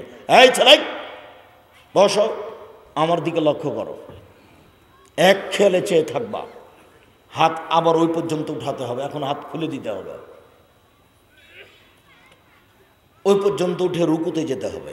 রুকুতে যাওয়ার পূর্বে আপনার সাথে জরুরি কয়েকটি কথা। হাত রডের মতো সোজা হয়ে থাকবে, হাঁটুকে চেপে ধরে থাকবেন। এই আমাদের ছেলেরা বাইরে নেই, তোমরা আমাদের ছেলেরা যারা এই প্রোগ্রামের জিম্মেদারি নিয়েছ, আমি জানি না যিনি জিম্মেদারি, অন্তত 40 জন ছেলে লাগবে, অন্তত 40 জন, 20 থেকে 30 বছর বয়সের 40 জন ছেলে লাগবে, যে এখানে দাঁড়াবে, ওখানে দাঁড়াবে, 10 ফুট 20 ফুট পর পর দাঁড়াবে, পিপিলিকা এদিক ওদিক গেলে যেন বুঝতে পারে। আমি তো আপনাকে শতবার বলছি, আমি কাহিনী, ইসব জুলেখার কাহিনী শোনাতে আসিনি। পরিবেশ এমন কন্ট্রোলে রাখতে হবে যেন পিপিলিকা যাতায়াত করতে না পারে, তাহলে আপনি পরিবেশ কন্ট্রোল করতে পারবেন এবং শুনে শান্তি পাবেন। পিঠের লম্বা হাড় একবারে সোজা হবে, পিঠের উপরে যেন গিলাস থেকে যায়, একবার হাত সোজা হয়ে থাকবে, মাথা উঁচুও হবে না, মাথা নিচুও হবে না। আপনি বাড়িতে গিয়ে দেখেন আপনার স্ত্রী সিজদা করে না, রুকু যখন করে তখন হাত দুটা খালি এমনি হাঁটির উপরে রেখেছে, এমনি এরকম হয়ে আছে, মানে সম্পূর্ণ শরীরই পায়ের উপরে আছে। আর এখন আপনাকে আমি বলছি, কোমর থেকে সম্পূর্ণ ওজন কার উপরে থাকবে? হাতের উপরে থাকবে। কোমর থেকে সম্পূর্ণ ওজন হাতের উপরে থাকবে, এবারে লম্বা হয়ে থাকবে লম্বা পিঠের হাড়টা। সুবহান রব্বিল আযীম, মহান আল্লাহর পবিত্রতা বর্ণনা করছি। 3 বার 5 বার 10 বার, একটা হাদিস ঠিক নয়, যে যা পারে, 2 বার 1 বার 50 বার 100 বার, যে যা পারে। নইলে বলবেন সুবহান কুদ্দুসুন রব্বুল মালাইকাতার রূহ, তুমি পাক, তুমি পবিত্র, তুমি জিবরাইলের প্রতিপালক, তুমি ফেরেশতাদের প্রতিপালক। নইলে বলবেন সুবহানাকা আল্লাহুম্মা রাব্বানা ওয়া বিহামদিকা আল্লাহুম্মা ইগফিরলি, হে আল্লাহ তোমার পবিত্রতা বর্ণনা করছি, তোমার প্রশংসা সহকারে তুমি আমাকে ক্ষমা করো যতবার ইচ্ছে। নইলে বলবে সুবহানাজিল জাবরুতি ওয়াল মালাকুতি ওয়াল কিবরি ওয়াল আজমাত, সামি আল্লাহু লিমান হামিদা। আল্লাহ লোকের প্রশংসা শুনল, যে তার প্রশংসা করলো, হামদান কাসিরান তাইয়িবান মুবারাকান ফি, খুব প্রশংসা, মঙ্গলময় প্রশংসা, বরকতময় প্রশংসা, মিলাস সমাতে আকাশ পরিমাণ প্রশংসা, মিলাল আর জমিন পরিমাণ প্রশংসা, মিলামা বাইনাহুমা, আকাশ জমিনের মধ্যে যে ফাঁকা রয়েছে এই পরিমাণ প্রশংসা, মিলামা শেতামিন শাইন বাদ, তুমি যে কত প্রশংসা চাও তা তো আমি জানি না, যত চাও তত, যত তুমি চাও তত তোমার প্রশংসা। এবার উঠেন সামি আল্লাহু লিমান হামিদা, হামদান কাসিরান তাইয়িবান মুবারাকান ফি। এবার চলেন সিজদায় যাই। সিজদায় যাওয়ার পূর্বে আপনার সাথে জরুরি কয়েকটি কথা। 1, আল্লাহ নবী বলছেন আমাকে 7 হাড়ের উপরে সিজদা করতে বলা হয়েছে। নাক কপাল 1, 2 হাত 3, 2 হাঁটু 5, 2 পায়ের বৃদ্ধাঙ্গুল 7। আল্লাহ নবী কি বলছেন যে আমাকে কি করতে বলা হয়েছে? 7 হাড়ের উপরে সিজদা করতে বলা হয়েছে। বলেন তো 7টা হাড় কোথায়? নাক কপাল 1, মানে নাকও লেগে থাকবে, কপালও লেগে থাকবে, কোনটা আগে কোনটা পরে এটার বিবেচনার দরকার নাই। মাটিতে কি হবে? 2টা লেগে থাকবে। 2 হাত কয়টা হলো? 3, 2 পা 5, 2 পায়ের বৃদ্ধাঙ্গুল কয়টা হলো? 7। এই জন্য সিজদার সময় কেউ পা চুলকাবেন না। সিজদার সময় যদি পা চুলকান তাহলে হাত উঠিয়ে নিয়ে এসেছেন, এখন 6টা হয়ে গেছে, এটা নিষেধ। ওই সময় যদি পা উঠিয়ে নেন তাহলে এবার কয়টা হয়ে গেল? 5টা। হাত উঠে গেছে আগেই, যে এবার পাও চুলকাতে গিয়ে পাও উঠে গেছে, তাহলে কয়টা হয়ে গেল? 5টা। সালাতটাই ভেঙে যাবে, কবুল হবে না। আপনি গাও চুলকান পরে, সিজদা থেকে উঠে আসেন তখন। কথা বোঝা জানি মনে হয়। হাত পা যদি চুলকাতে হয় কখন চুলকাবেন? পরে সিজদা থেকে উঠে। আর হাত দুটি কানের পাশে রাখবেন, পেটের নিচ দিয়ে যেন ছাগলের বাচ্চা পার হয়ে যেতে পারে। আবার এখানে একটা বুবুর কথা বলছি চাঁপাইনবাবগঞ্জের ভাষায়। বুবু, মহিলা বৈঠক, বুবু যখন সিজদায় যাবা, বুবু এমনভাবে যাবা হাতি যেমন মাটিতে পড়ে যায় তেমনি একবারে পড়ে গিয়ে বুককে উরুর সাথে লাগিয়ে আঁটো সাঁটো হয়ে সিজদা করিও বুবু। যদি বুককে উরু থেকে পৃথক রাখো বুবু, তাহলে স্তন ঝুলন্ত থাকবে বুবু, পর্দার ব্যাঘাত ঘটবে। বুবুর সব কথাই নাকি বুখারীতে আছে। আরে বুবু ব্লাউজ গায়ে দিয়ে আছে, শাড়ি পরে আছে, চাদর গায়ে আছে, ঘরের ভিতরে আছে, তারপরেও পর্দার ব্যাঘাত ঘটলো। মহিলা পুরুষ একই, কোনো এভাবে উঠে রাখতে হবে যেন পেটের নিচ দিয়ে কি হতে পারে? ছাগলের বাচ্চা পার হয়ে যেতে পারে, এই কথা মুহাম্মদ সাল্লাল্লাহু আলাইহি ওয়াসাল্লাম বলছেন। আর দুই পায়ে একসাথে লেগে যাবে। এবার আমার মাঝহাবি ভাই বোন বলেছেন থামো থামো থামো থামো থামো, ডান পায়ের বৃদ্ধাঙ্গুল নড়ানো যাবে না, ওই এক জায়গায় থাকবে। এটা মিথ্যা কথা। সিজদায় যখন যাবে তখন দুই পা কি হয়ে যাবে? জমা হয়ে যাবে। বৃদ্ধাঙ্গুল সহ পায়ের গোড়ালি সহ দুটো এক জায়গায় লেগে যাবে। তারপরে সিজদায় যাওয়ার পূর্বে আরেকটা কথা, আল্লাহ নবী বলছেন যে আমাকে চুল এবং কাপড় জড়িয়ে নিতে নিষেধ করা হয়েছে। হাত জড়াতে পাবেন না, নিচে থেকে প্যান্ট জড়াতে পাবেন না। যদি জড়ান তাহলে কোমরে জড়াতে হবে। কথা বোঝানো যায়নি। মহিলারা মাথার চুল খোপা বেঁধে সালাত আদায় করতে পাবে না, খোপা খুলে দিতে হবে। বেনি গাঁথা থাকবে, নাহলে এমনি থাকবে। কেন? সিজদায় যখন যাবে তখন চুল কাপড় চুপড় সবাকে যেতে হবে সিজদায়।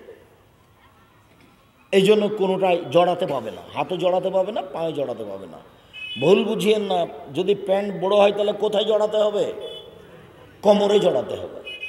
মহিলারা খোপা বেঁধে সালাত আদায় করতে পারবে না, খোপা খুলে দিতে হবে। বেনি গাঁথা থাকতে পারে, কোনো সমস্যা নেই। এরপরে হাত দুটো এভাবে উঠিয়ে রাখতে হবে। আর নাক কপালটা আরো 10 আঙ্গুল আগিয়ে রাখবেন, যাতে করে পিঠের লম্বা হাতটা সোজা হয়ে যায়। সুবহান রাব্বিয়াল আলা, উঁচু আল্লাহর পবিত্রতা বর্ণনা করছি যতবার ইচ্ছা। সুবহানাকা আল্লাহুম্মা রাব্বানা ওয়া বিহামদিকা আল্লাহুম্মা ইগফিরলি। সুবহান কুদ্দুসুন রাব্বুল মালাইকাতুর রূহ। আল্লাহুম্মা ইগফিরলি জামবি কুল্লাহু দিক্কা ওয়া জাল্লাহু ওয়া লাহু আকরাহু ওয়া নিয়াতুহু সিররা। আল্লাহ আগের পাপ, পরের পাপ, ছোট পাপ, বড় পাপ, প্রকাশ্য পাপ, অপ্রকাশ্য সব ক্ষমা করে দাও।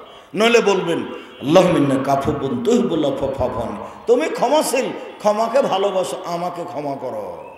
তারপরে উঠে আসেন আল্লাহুম্মা ইগফিরলি ওয়ারহামনি ওয়াহদিনি ওয়াআফিনি ওয়ারযুকনি। আল্লাহ আমাকে হেদায়েত দাও, আমাকে খেতে দাও, আমাকে রুচি দাও, আমার প্রতি দয়া করো। আবার চলেন সিজদায়, এগুলি বলেন। এই যে হলো 1 রাকাত, এভাবে আর 1 রাকাত, এ হলো 2 রাকাত। এবার বসেন। যদি আত্তাহিয়াতের বৈঠক হয় তাহলে বাম পায়ের পাতার উপরে বসে থাকবেন, বাম পায়ের পাতার উপরে। আর ডান পা কি হবে? এভাবে খাড়া হয়ে থাকবে। আর যদি সালামের বৈঠক হয় তাহলে বাম পা কি করবেন? ডান দিকে বের করে দিবেন, পিছন নিতম্ব মাটির উপরে রাখবেন। বোঝা গেল না? যদি আত্তাহিয়াতের বৈঠক হয় তাহলে কি হবে? বাম পায়ের পাতার উপরে বসতে হবে, আর ডান পায়ে এভাবে খাড়ো থাকবে। আর যদি সালামের বৈঠক হয়, বাম পাকে একবারে ডান দিক দিয়ে বের করে দিতে হবে, আর নিতম্ব কিসের উপরে রাখতে হবে? মাটির উপরে। বাম হাতের আঙ্গুল জমা করে হাঁটুর উপরে রাখবেন, আর ডান হাতের আঙ্গুল জমা করেন। এই ছেলে, উপস্থিত বৈঠকের দিনই মুসলিম বোন আপনাকে বলছে, এই মেয়ে এবার হাত জমা করো। দেখতে পাচ্ছেন প্রজেক্টরে? উপস্থিত বৈঠকের মুসলিম বোন আপনাকেও বলছে, এই ছেলে তোমাকেও বলছে, আপনাকেও বলছে, মুরব্বী আঙ্গুল জমা করেন তো এই দুটা। হ্যাঁ করো দেখি। তৃতীয় আঙ্গুলের নখের উপরে বৃদ্ধাঙ্গুলের পেট রাখেন গোলাকার। বৃদ্ধাঙ্গুলের পরেরটা থাকবে এবার হাঁটুর উপরে বসিয়ে দেয়, অবিরাম নড়বে। একবার নড়াতে হবে, এ প্রমাণে জাল ভুয়া হাদিসও নেই। অবিরাম নড়বে, এটা হলো শয়তানকে আঘাত করা। আবার দেখেন, এই ছেলে ঘুমিয়ে আছো নাকি? এই 20 আঙ্গুল কনিষ্ঠ, তার পরেরটা জমা করো। তৃতীয় আঙ্গুলের নখের উপরে বৃদ্ধাঙ্গুলের পেট রাখো, তারপরে বৃদ্ধাঙ্গুলের পাশের আঙ্গুল অবিরাম নড়বে ধীর গতিতে। হ্যাঁ, নমাজে ব্যাঘাত ঘটছে, ব্যাঘাত আরো কিছু ঘটে যায়, এটাই পদ্ধতি। আমার দিনী বোন এখনো কি গল্প করছেন নাকি? আপনাকে যে কতবার বললাম আল্লাহ আপনাকে মাফ করুক। আপনাকেও দেখতে বলছিলাম, এই খালেদা তুমি বুঝতে পারো না কথা, এভাবে দেখো, আঙ্গুল জমা করো, বৃদ্ধাঙ্গুলের পেটের উপরে না, এই তর্জনীর মধ্যমার পেটের নখের উপরে বৃদ্ধাঙ্গুলের পেটটা রাখো, গোলাকার বানিয়ে এটা অবিরাম নড়বে। হাঁটুর উপরে আত্তাহিয়াতু লিল্লাহি ওয়াস সালাতু আত-তাইয়্যিবাত, সমস্ত ইবাদত আল্লাহর জন্য। আসসালামু আলাইকা আইয়ুহান নবিয়্যু, হে নবী আপনার উপরে শান্তি অবতীর্ণ হোক। আসসালামু আলাইনা ওয়া আলা ইবাদিল্লাহিস সালিহিন, শান্তি আমাদের উপর অবতীর্ণ হোক। সকল ভালো মানুষের উপরে শান্তি অবতীর্ণ হোক। আশহাদু আল্লা ইলাহা ইল্লাল্লাহ, আমি সাক্ষ্য দিচ্ছি আল্লাহ ছাড়া কোনো মাবুদ নাই। আশহাদু আন্না মুহাম্মাদান আবদুহু ওয়া রাসূলুহু, আমি সাক্ষ্য দিচ্ছি মুহাম্মদ আল্লাহ রাসূল এবং তার বান্দা। আল্লাহুম্মা সাল্লি আলা মুহাম্মাদ ওয়া আলা আলি মুহাম্মাদ কামা সাল্লাইতা আলা ইব্রাহিম ওয়া আলা আলি ইব্রাহিম ইন্নাকা হামিদুম মাজিদ। হে আল্লাহ, তুমি মুহাম্মদ সাল্লাল্লাহু আলাইহি সাল্লাম ও তার বংশধর প্রতি বরকত নাজিল, শান্তি নাজিল করো, যেমনভাবে তুমি ইব্রাহিম আলাইহিস সালাম ও তার বংশধর প্রতি শান্তি অবতীর্ণ করেছ। তুমি প্রশংসনীয়, তুমি জ্ঞানী। আল্লাহুম্মা বারিক আলা মুহাম্মাদ ওয়া আলা আলি মুহাম্মাদ কামা বারাকতা আলা ইব্রাহিম ওয়া আলা আলি ইব্রাহিম ইন্নাকা হামিদুম মাজিদ। আল্লাহ, তুমি মুহাম্মদ সাল্লাল্লাহু আলাইহি সাল্লাম ও তার বংশধর প্রতি বরকত নাজিল করো, যেমনভাবে ইব্রাহিম আলাইহিস সালাম ও তার বংশধর প্রতি বরকত নাজিল করেছ। তুমি প্রশংসনীয়, তুমি জ্ঞানী। আল্লাহুম্মা ইন্নী যালামতু নাফসি যুলমান কাসীরা, হে আল্লাহ, জীবনে খুব পাপ করেছি, ফাগফিরলি, তুমি আমাকে ক্ষমা করো। মাগফিরাতাম মিন ইনদিক, ক্ষমা একমাত্র তোমার পক্ষ থেকে হয়ে থাকে। ওয়ারহামনি ইন্নাকা আনতাল গাফুর রহিম, তুমি আমার প্রতি দয়া করো, তুমি দয়াশীল, তুমি ক্ষমাশীল। আল্লাহুম্মা ইন্নী আউযু বিকা মিন আযাবি জাহান্নাম, হে আল্লাহ, তোমার কাছে জাহান্নামের শাস্তি কিন্তু বাঁচতে চাচ্ছি। আউযু বিকা মিন আযাবিল কবর, তুমি আমাকে কবরের শাস্তি থেকে বাঁচাও। আউযু বিকা মিন ফিতনাতিল মসিহিদ দাজ্জাল, তুমি আমাকে দাজ্জালের ফিতনা থেকে বাঁচাও। আউযু বিকা মিন ফিতনাতিল মাহি ওয়াল মামাত, তুমি বাঁচাও কবরের ফিতনা, তুমি বাঁচাও উপরের ফিতনা, উপরের নিচের ফিতনা থেকে বাঁচাও। আউযু বিকা মিনাল মাসাম ওয়াল মাগরাম, তোমার কাছে বাঁচতে চাই বড় পাপ হতে, তোমার কাছে বাঁচতে চাই ঋণ কর্য হতে, তোমার কাছে বাঁচতে চাই বড় পাপ হতে, তোমার কাছে বাঁচতে চাই ঋণ কর্য হতে। এরপরে কি পরামর্শ আছে বলেন তো? রব্বির হামহুমা কামা রাব্বায়ানি সগীরা, জাযাকাল্লাহ খাইর, বাপ মায়ের জন্য। এরপরে আজকে আর একটা বেশি করে দিলাম, রব্বানা আতিনা ফিদ দুনিয়া হাসানাতাও ওয়া ফিল আখিরাতি হাসানাতাও ওয়া কিনা আযাবান নার। আল্লাহ, ইহকালে কল্যাণ দাও, পরকালে কল্যাণ দাও, জাহান্নাম থেকে বাঁচাও। এতদিন পর্যন্ত একটাই পরামর্শ ছিল, সেটা কি ছিল? রব্বির হামহুমা কামা রাব্বায়ানি সগীরা, আল্লাহ, তুমি আমার বাপ মাকে দেখো, তারা যেমন আমাকে বাল্য অবস্থায় দেখেছিল। আজকে আর একটা কি বেশি করা হলো, রব্বানা আতিনা ফিদ দুনিয়া হাসানাতাও ওয়া ফিল আখিরাতি হাসানাতাও ওয়া কিনা আযাবান নার। আসসালামু আলাইকুম রাহমাতুল্লাহ, আসসালামু আলাইকুম রাহমাতুল্লাহ। এ দেখেন আল্লাহকে ডাকা। এখন যেটা হবে জিকির, আল্লাহু আকবার, আস্তাগফিরুল্লাহ, আস্তাগফিরুল্লাহ, আস্তাগফিরুল্লাহ, আল্লাহুম্মা আনতাস সালাম ওয়া মিনকাস সালাম, তাবারাকতা ইয়া যাল জালালি ওয়াল ইকরাম। উঠে যেতে পারেন, তবে এইটুকু না পড়ে উঠতে পাবেন না। আরও আছে সুবহানাল্লাহ, আলহামদুলিল্লাহ, আকবার আছে, আয়াতুল কুরসি আছে। ফরজ সালাতের পরে কেউ যদি আয়াতুল কুরসি পড়ে তো জান্নাতে চলেই গেছে, ঢোকেনি কেন? মরেনি এই জন্য। খুব সুবিধা, আয়াতুল কুরসি পড়বেন। সম্মানিত দিনী ভাই বোন, আপনারা যেভাবে বসে আছেন আসলে ব্যতিক্রম আছেন, যদিও পাশে বাজার থাকার কারণে পরিবেশ কিছুটা কন্ট্রোলের বাইরে, তারপর আপনারা উপস্থিত যেভাবে আছেন খুব আমি খুশি হয়েছি, জাযাকুমুল্লাহ খায়র। আমি আপনাদের জন্য আন্তরিকভাবে দোয়া করি। এই পর্যায়ে এসে আমি বলছি, সম্মানিত দিনী ভাই বোন, আমার মনে বড় সাধ, আমি এদেশের মাটিতে উন্নত মানের প্রতিষ্ঠান গড়বে ইনশাআল্লাহ, যেখানে ছেলে মেয়ে বাংলা, ইংরেজি, আরবি উন্নত মানের শিক্ষা অর্জন করে জাতির অন্যায়ের বিরুদ্ধে লড়বে মুখে কলমে মিডিয়ায়। সেটাই হচ্ছে আপনাদের জামিয়া সালাফিয়া তেঘরা বিরল দিনাজপুর, সেটাই হচ্ছে জামিয়া সালাফিয়া ডাঙ্গিপাড়া পাওয়া রাজশাহী, সেটাই হচ্ছে জামিয়া সালাফিয়া রূপগঞ্জ নারায়ণগঞ্জ ঢাকা, সেটাই হচ্ছে জামিয়া সালাফিয়া 6 মাইল বাবুগঞ্জ বরিশাল। এইসব প্রতিষ্ঠানে প্রায় 4,500 ছেলে মেয়ে পড়াশোনা করে। 300 জন এতিম আছে, 500 জন অসহায় আছে, 250 জন শিক্ষক শিক্ষিকা কর্মচারী আছে, জমি ক্রয় সহ নির্মাণ ক্রয় সহ ব্যয়বহুল খরচ আছে। প্রতি মাসে বেতন লাগে 30 লক্ষ। আপনাকে আমি টাকার কথা বলে ঘাল করতে চাইনি। আমি যেটা দাবি রেখেছি সেটা হলো এই, যেটা আমি নিজে বলি আপনাকে সেটা বলতে বলছি, সেটা হলো এই, আল্লাহ তুমি জামিয়া সালাফিয়াকে কবুল করো। এইটুকুর আমি দাবি। কিভাবে কবুল হবে, কি করবেন সেটা তিনি বুঝবেন। তবে আমি চাই না যে কোনো একটা মানুষের 10টা টাকা ছাড়া জামিয়া সালাফে গড়ে উঠুক, এটা আমি চাই না। কেন? পতিতালয়ের মহিলা যদি কুকুরকে পানি পান করে জান্নাত পেতে পারে, তাহলে জামিয়া সালাফে 10 টাকা দান করলে জান্নাত হবে ইনশাআল্লাহ। আমি যেটা জাতিকে বলতে চাচ্ছি, আমি মুখে কলমে মিডিয়ায় জাতিকে ফাঁকি দিইনি।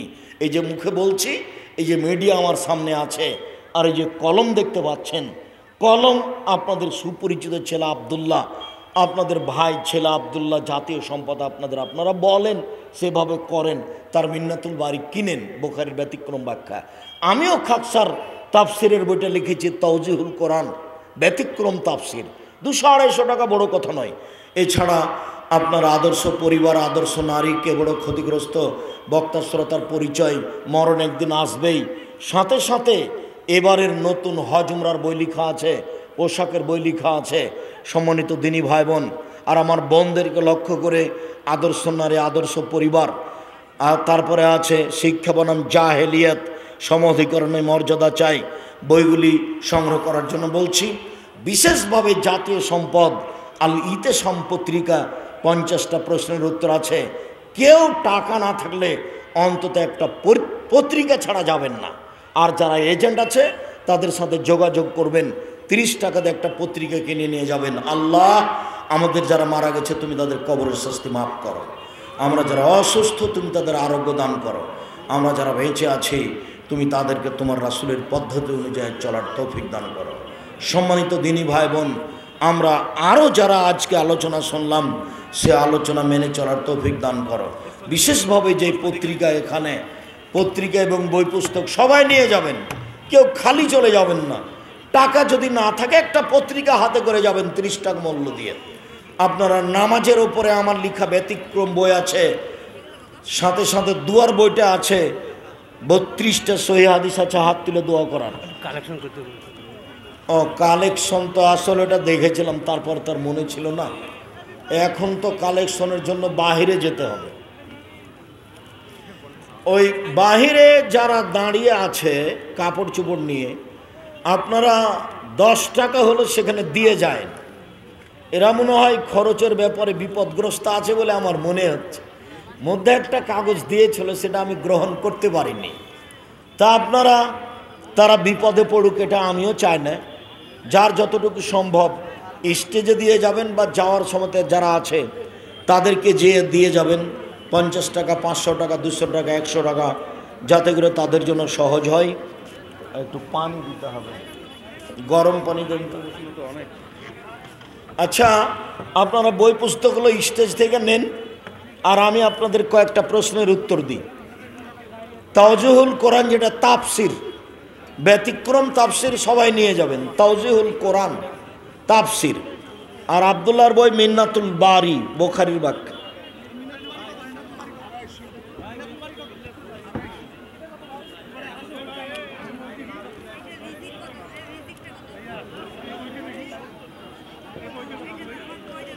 কয়েকটা জিজ্ঞাসা আমার দিনী ভাই বোন, কেউ খালি যাবেন না। গেটে যারা আছে বাইরে সহযোগিতা করে বইগুলো নিয়ে যাবেন। টাকা না থাকলে একটা পত্রিকা হাতে করে যাবেন। যারা আপনাদের বিরোধিতা করছে বলে আপনারা জানেন, তাদের বাড়িতে পত্রিকাটা দিয়ে পাঠান, তাদের মসজিদে পত্রিকাটা দিয়ে পাঠান। হয় পড়বে, না হয় পুড়িয়ে দিবে, একটা তো করবে কিছু। প্রিয় শায়েখ, সালাতের পর পঠিতব্য দোয়া সমূহ সিজদায় বলা যাবে? যাবে। কোরআনের দোয়াগুলো সিজদায় বলা যাবে না। সিগারেট, গুল ইত্যাদি হারাম দ্রব্য বিক্রি করে জীবিকা নির্বাহ করা যাবে? যাবে না।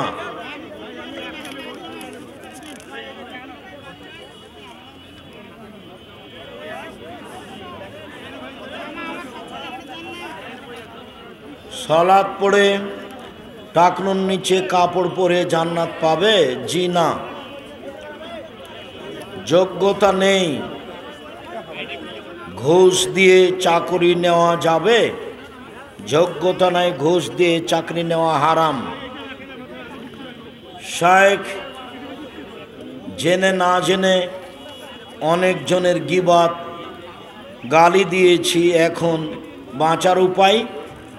সম্ভবপর হাত ধরে ক্ষমা নেওয়ার চেষ্টা করেন। প্রিয় শায়েখ, জমি বন্ধক নিয়ে জমির ফসল খেয়ে ইবাদত কবুল হবে? হবে না। জমি কি করতে হবে? লিজ দিতে হবে, লিজ। ভাড়া খেয়েই শেষ, খাই খালাস। লিজ, প্রিয় সাহেব, কিস্তি নিয়ে জীবিকা নির্বাহ করা হারাম। শায়েখ সালাতের পর সবাই মিলে মোনাজাত, দলবদ্ধ মোনাজাত বিদাত। হাত তুলে দোয়া করতে হবে, একাই ব্যক্তিগত ব্যাপার, যখন ইচ্ছে। আমরা আল্লাহর জন্য আপনাকে অনেক ভালোবাসি। আপনার ছোট মেয়ে আরিবা কোন ক্লাসে পড়ে? পঞ্চমে পড়ে। সালাতের মধ্যে বাংলা দোয়া করা যাবে কি? যাবে না। এক শ্রেণীর মানুষ মৃত ব্যক্তির কাফনের ভিতর সেজারা নামক বই দেয়।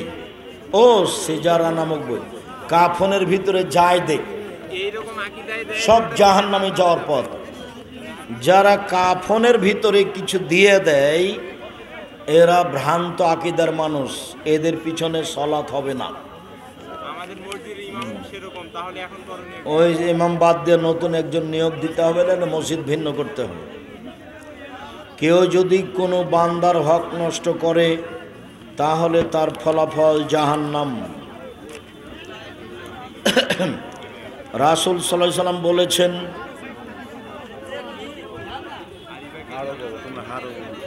তোমরা হাড় ও গোবর দ্বারা প্রসাব পায়খানা পরিষ্কার করো না, কারণ তা তোমাদের জিন ভাইদের খাদ্য।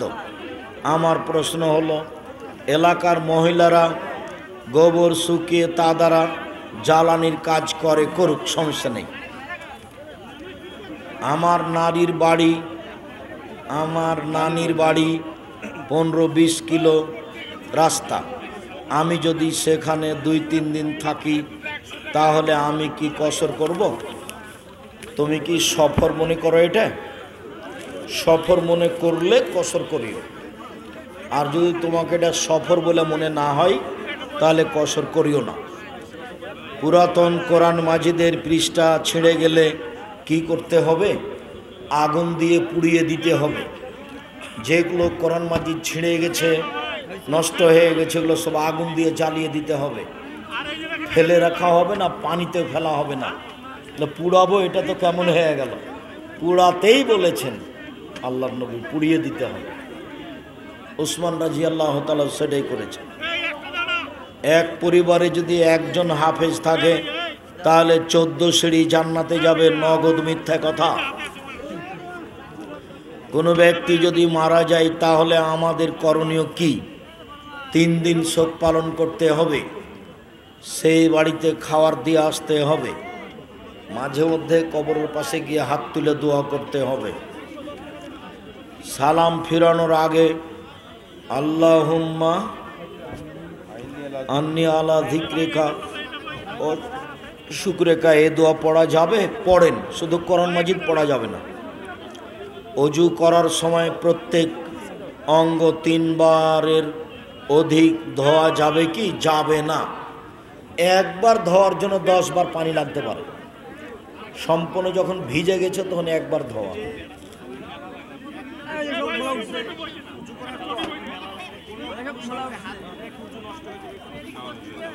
পুরুষ সঙ্গে স্ত্রীঙ্গে হাত দিলে ভুল বলেছে। উত্তেজিত হয়ে যদি স্ত্রীলিঙ্গ পুরুষলিঙ্গে হাত লাগাই তাহলে অজু ভাঙবে, তাছাড়া এমনিতেই ভাঙবে না। শায়েখ, আমি সহিহ হাদিস মানার কারণে আমাদের সমাজ থেকে আমার বাবা, আমার বড় ভাই ও আমাকে সমাজ থেকে বের করে দিয়েছে। দেখ, চিন্তা করো না, আল্লাহ ভরসা। আমরা কত বের করলো, বের হতে হতে জীবন গেল। মসজিদের ইমাম ওই রকম, এখন কি সালাত একাই বাসায় পড়বো না ওই ইমামের পিছনেই পড়বো? একাই বাসায় পড়ো, ওই ইমাম পাল্টিয়ে দাও, নাহলে মসজিদ ভিন্ন করো। সংসারে কোনো বিপদ হলেই স্বামী তার স্ত্রীকে দোষী বলে, এটা বোকামি। একটা সমস্যা হলে স্ত্রী দোষী, তুমি দোষী, তোমারই স্বভাবের কারণে এরকম হচ্ছে। তুমি স্ত্রীর উপরে দোষ চাপাবা কেন? 3টা সিজার করার পর ঝুঁকি থাকার কারণে বাচ্চা নেওয়া বন্ধ করে দেই। বন্ধ করা হবে না, যতবারই হোক বন্ধ করা হারাম। যে কোনো জায়গায় জাতীয় সঙ্গীত গাওয়া যাবে কি? সহবাসের সঠিক নিয়ম কি? ভিতরের সালাতে দাঁড়িয়ে হাত তুলে দোয়ায়ে কুনুত না পড়লে কি ভিতরের সালাত আদায় হবে? দোয়ায়ে কুনুত পড়বেন না, কোনো এক দিন 2-1 দিন শুধুই 1 রাকাত ভিতর পড়ে নেবেন, দোয়ায়ে কুনুত পড়বেন না। মাঝে মধ্যে 2-1 দিন। আমি নিজে রামাজান ছাড়া পড়াতে অভ্যাসী নই। কেউ যদি কোনো দিন দোয়ায়ে কুনুত পড়তে চায় তাহলে ভিতর সালাতে পড়বে, রুকুর আগে বা পরে। ভিতর পড়লেই দোয়ায়ে কুনুত পড়তে হবে এই কথা নবী বলেননি। কেউ যদি কোনো দিন দোয়ায়ে কুনুত পড়তে চায় তাহলে কোথায় পড়বে? ভিতরে পড়বে। কেউ যদি কোনো দিন দোয়ায়ে কুনুত পড়তে চায় তাহলে কোথায় পড়বে? ভিতরের সালাতে পড়বে। ভিতরের সালাতে দাঁড়িয়ে হাত তুলে দোয়া। কোরআন মাজিদের উপর অন্য কোনো বই রাখা যাবে কি? যাবে না। চিরুনি করার পর পরে পড়ে যাওয়া চুল অনেকে পুড়িয়ে দেয়, আবার হাতের নখ কেটে যেখানে সেখানে ফেলেন। সঠিক নিয়মগুলো বলেন। কোনো নিয়ম নাই। আবর্জনা নষ্ট হয়ে যাওয়ার জন্য এটা করা লাগে, করেন, মাটিতে পুঁতে দেন, নাহলে যেখানে আরও আবর্জনা ফেলেন সেখানে ফেলে দেন। আজকাল বেশিরভাগ যুবকেরাই অনলাইন ব্যবসার সাথে জড়িয়ে পড়ছে। রুজির পথ এটাই ধরেছে, কি করছে সেটা তো হিসাব নাই। ব্যবসা এত সহজ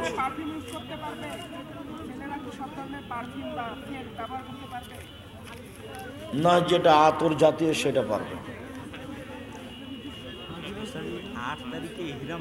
আমি সহিহ হাদিস মোতাবেক ইবাদত করি, কিন্তু আমার স্বামীর ইসলাম সম্পর্কে জ্ঞান সীমিত এবং এ ব্যাপারে তিনি আমাকে সহ্য করতে পারেন না। এ সম্পর্কে কিছু উপদেশ দেন। আমরা তোমার স্বামীকে উপদেশ দিই, তোমার স্বামী যেন তোমার প্রতি জুলুম না করে। তোমাকে বলি, তুমি একটু ধৈর্যের পরিচয় দাও। তুমি কোরআন হাদিস ভালো বুঝো, অতএব তোমার স্বামীকে বুঝাতে থাকো, চেষ্টা করো। আমরা দোয়া করি, আল্লাহ তোমার স্বামীকে হেদায়েত দান করুক, আল্লাহুম্মা আমিন। 3 ওয়াক্ত সালাতে মেয়েদের জোর গলায় সালাত আদায় করার নিয়ম আছে কি? ইমাম হলে স্বাভাবিক কণ্ঠে করবে।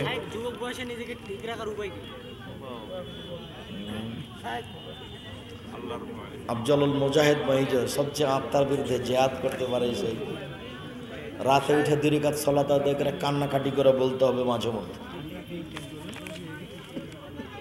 আমাদের এলাকায় গম ও ভুট্টা ফসল পাকার আগে গরুকে খাওয়ানো জন্য ও বিক্রি করার জন্য কেটে ফেলা হয়।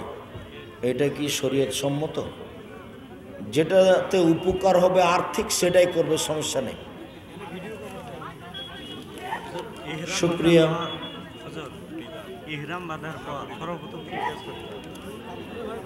এহরাম বাঁধার পরে সর্বপ্রথম কি করতে হবে দেখলেন না আপনি? নতুনভাবে কেউ জিজ্ঞাসা করে, এহরাম বাঁধার পরে প্রথম কাজ করতে হবে আল্লাহুম্মা বা'আদ বাইনি, যেটা তো পড়ে শোনানো। 8 তারিখে ইহরাম বাঁধার পর আগে তাওয়াফ। কেউ মারা গেলে যে আত্মীয় স্বজন দূর দূরান্ত থেকে আসে, তারা কি না খেয়ে ঘুরে যাবে? না খেয়ে ঘুরে যাব। হজের এহরাম বাঁধার পর 8 তারিখে এহরাম বাঁধে মিনা মাঠে যাব, এটাই প্রথম। তারপর আরাফার মাঠে যাব, তারপর মুজদালিফার মাঠে, তারপর মিনা মাঠে এসে পাথর মারবে, পাথর মেরে মাথার চুল নেড়ে করবে, তারপর গরু জবাই করবে, তাওয়াফ করবে কখন? তারপর তওয়াফ করবে শেষে। তাওয়াফ শেষে মানে প্রথমে ইয়ে করবে। ওই যে একটু বইটা দেখো, সাজানো আছে সিরিয়াল, হজ উমরার বই। 8 তারিখে না ইহরাম আমি বাঁধবে। 8 তারিখে এহরাম বাঁধতে হবে শায়েখ, নির্দিষ্ট করে কোনো দিন পালন করা কি শিরক? অবশ্যই। আচ্ছা, শুক্রিয়া, জাযাকুমুল্লাহ খায়ের। আমার দিনী ভাই বোনকে অনুরোধ জানাচ্ছি, আজকের বিষয়টি গুরুত্ব সহকারে দেখবেন এবং সবাই বই পুস্তক নিয়ে যাবেন। টাকা না থাকলে অবশ্যই আলিতে সম্পত্তিকে নিয়ে যাবেন। আচ্ছা, বারাকাল্লাহ। তোমার মেয়ে সপ্ত এর আগে মনে হয় দিয়েছিলাম, মনে ছিল কিনা। শুক্রিয়া, জাযাকুমুল্লাহ খায়ের। আল্লাহ আপনাদের কবুল করুক, আল্লাহুম্মা আমিন। সুবহানাকাল্লাহুম্মা ওয়া বিহামদিকা আশহাদু আল্লা ইলাহা ইল্লা আনতা আস্তাগফিরুকা ওয়া আতুবু ইলাইক। আসসালামু আলাইকুম ওয়া রাহমাতুল্লাহ।